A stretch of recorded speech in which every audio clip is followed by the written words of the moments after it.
The average American now eats 153 pounds of sugar per year, whether they know it or not. I want to talk about some hidden problems in probably your favorite snacks that you may not know are there. Now, first of all, my favorite topic, lectins. Many of your favorite snack foods, particularly if they're grain-based, are probably loaded with lectins. Just remember that lectins are part of the plant defense system against being eaten. And lectins are proteins that are really good at promoting leaky gut. That's intestinal permeability. And leaky gut is one of the biggest drivers of inflammation. So one of the ways to keep inflammation subsided is not so much eating anti-inflammatory foods, whatever that means, but eating foods that don't promote leaky gut. And first and foremost is lectins in these snack foods. So anytime you are looking at a snack, if it's got a grain product, whether it's wheat, rye, barley, oats, corn, then it almost certainly has lectins in them. It doesn't matter whether it says organic or all natural, the lectins are in there. Now, too many lectins can cause low energy, weight gain, pain, and so much more.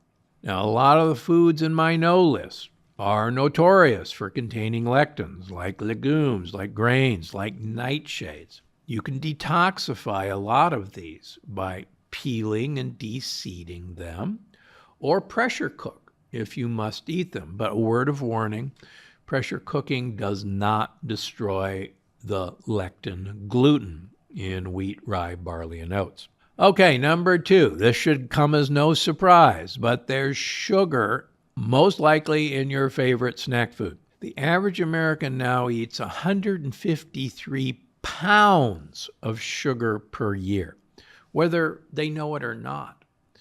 And that's because a lot of the snack foods that you're eating that are loaded with sugar don't necessarily taste sweet. In fact, sadly, a piece of bread has 4 teaspoons of sugar per slice.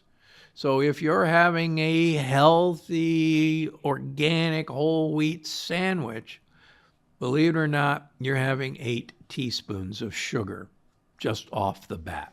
It's in everything else. It's in salad dressings. It's in sauces. It's in condiments. It's in fruit juice. It's in most yogurts. You name it, it's there.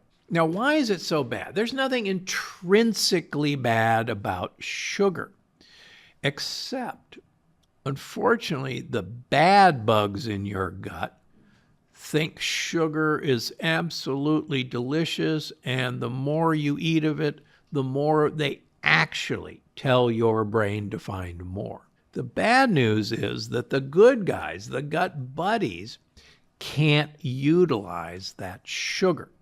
They can't get to it. The bad guys take it long before the good guys see it. So you overpopulate your gut with the bad guys, and you starve the good guys to death. And that's one of the huge drivers of what's making us all so sick. Now, sugar has lots of names besides sugar. Coconut sugar, sorry, it's sugar. Agave, sorry, it's sugar. Honey, sorry, it's sugar. High fructose corn syrup. The list goes on and on. Now, how do you know how much sugar is in your product? Do not look at the label under sugar. Do not look at the label saying added sugars. Look at total carbohydrates. It'll have grams. Right underneath it will be fiber. Take the total carbohydrates, take away the fiber, you can't digest that. That will give you the total grams of sugar in that product. Now, for getting your head around that, there's 4 grams of carbohydrate in a teaspoon of sugar. So take that number of carbohydrates that you just calculated, divide by 4, and that'll tell you how many teaspoons per serving you're eating of sugar. And when you do that, I guarantee you it will blow you away how much sugar you're actually eating in those healthy snack foods. Well, okay, then maybe artificial sweeteners are the way to go. Please don't go running for those products just yet. They might be missing sugar, but they're loaded with gut-killing ingredients. Saccharin, aspartame, sucralose. These are equally as poisonous for 2 reasons. Number 1, you have no sugar receptors on your tongue. You have sweet receptors. In fact, 2/3 of your taste buds are sweet receptors. They're there to tell your brain that you just ate fruit, which was the only source of sugar long ago, and that sugar is on the way, and your brain should tell your pancreas to make insulin to handle that sugar. And when you taste sweet things that aren't sugar, that insulin actually lowers your blood sugar, and your brain goes, what the heck? You got cheated. Sugar didn't arrive. Go back and find some more. And keep doing it until you found some. Now, when I was a Diet Coke addict and I used to drink 8 Diet Cokes a day, I was fat because I was always hungry because my brain told me to go find more. Now, what I didn't know is that the sucralose in Diet Coke was actually killing my gut microbiome, as was the saccharin, as was the aspartame. And so I was, the worst possible case of what these artificial sweeteners do to me. In fact, a 2007 Duke University study showed that 1 packet of Splenda, sucralose, kills off 50% of your gut bacteria. And you want your gut bacteria, believe me. These products promote weight gain by making you go find more to eat. And sadly, these products have been linked to Alzheimer's disease, to cancer. So just beware of snacks that say sugar-free or diet.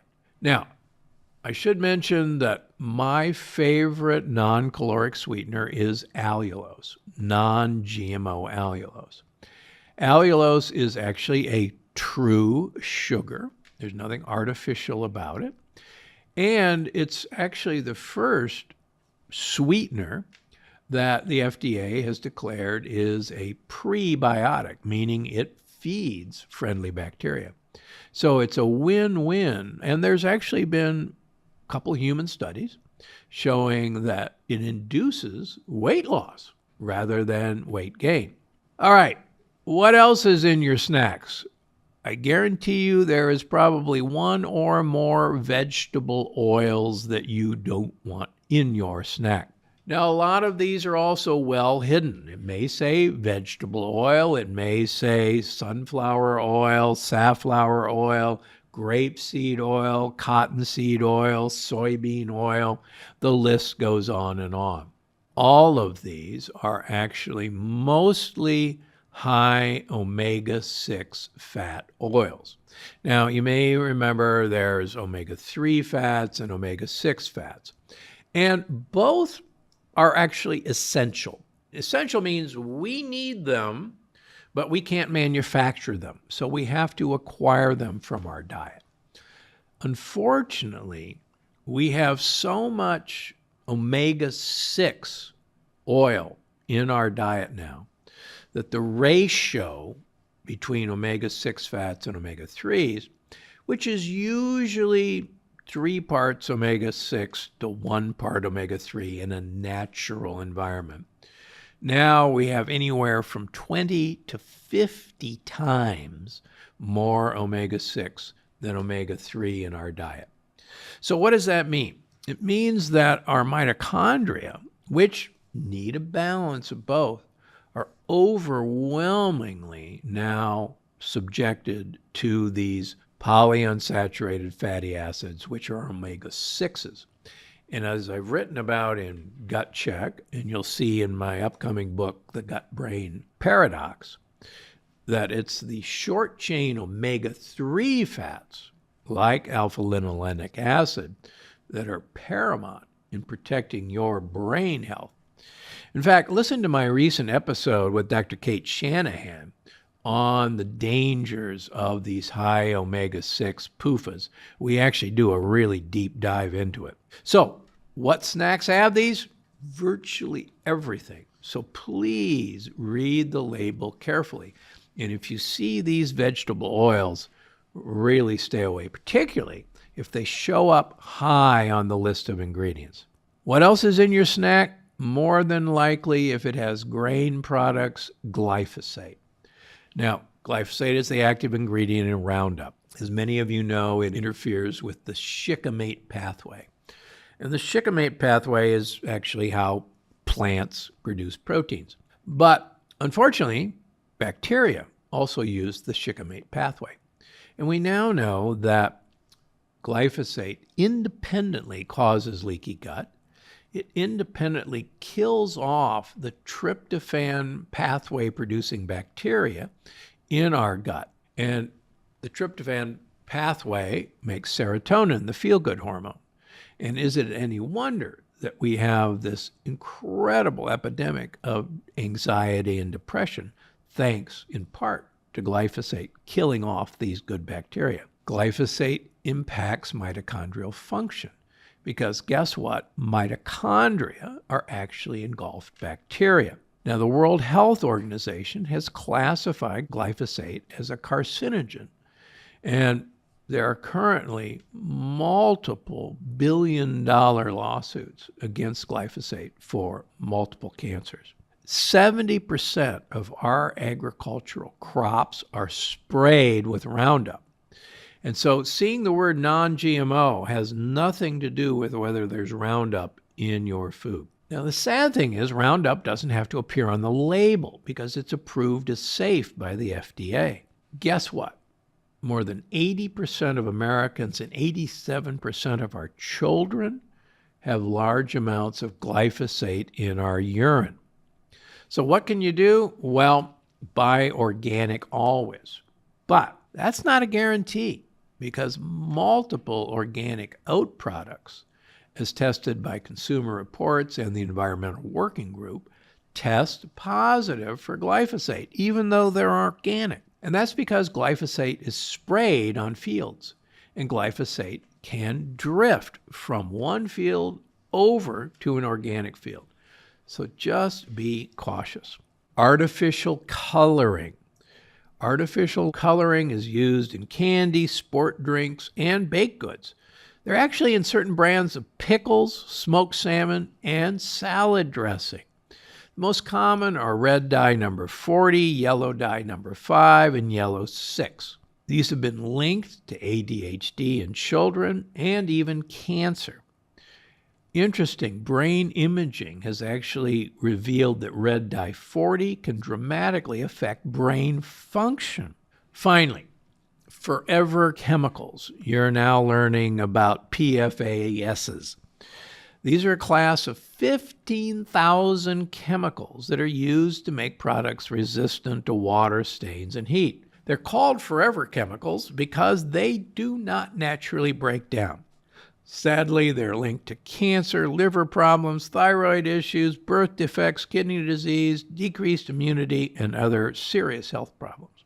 New research has shown that diets rich in forever chemicals, such as processed meats and butter, will likely increase levels of toxic PFAS in human blood over time. Also, research has shown that these higher PFAA blood levels are among those people who consume carry-out or food prepared at restaurants. So my advice, buy organic, cook at home. If you take something out from a restaurant that is in a plastic container, please, please, please put it on glass or ceramic before reheating it because the forever chemicals are in that fast food. Finally, New 5GC. I've talked a lot about this before. New 5GC is a sugar molecule in beef, lamb, pork, and milk. It's not in fish. It's not in chicken. It's not in shellfish. New 5GC is viewed as an inflammatory molecule by our immune system. And if you've read Gut Check or even the Plant Paradox, you know that New 5GC is mischievous for heart health, for brain health, for even cancer. The good news is that if you buy fermented sausages or fermented dairy products, the New 5GC is eaten by bacteria. But in general, you're much better off buying pastured chicken or wild fish or wild shellfish as your meats of choice. More amazing episodes just like this one. Watch now. Even snacks made with compliant ingredients, like sorghum flour, like cassava, other flours, can actually wreak havoc on your health if you go crazy.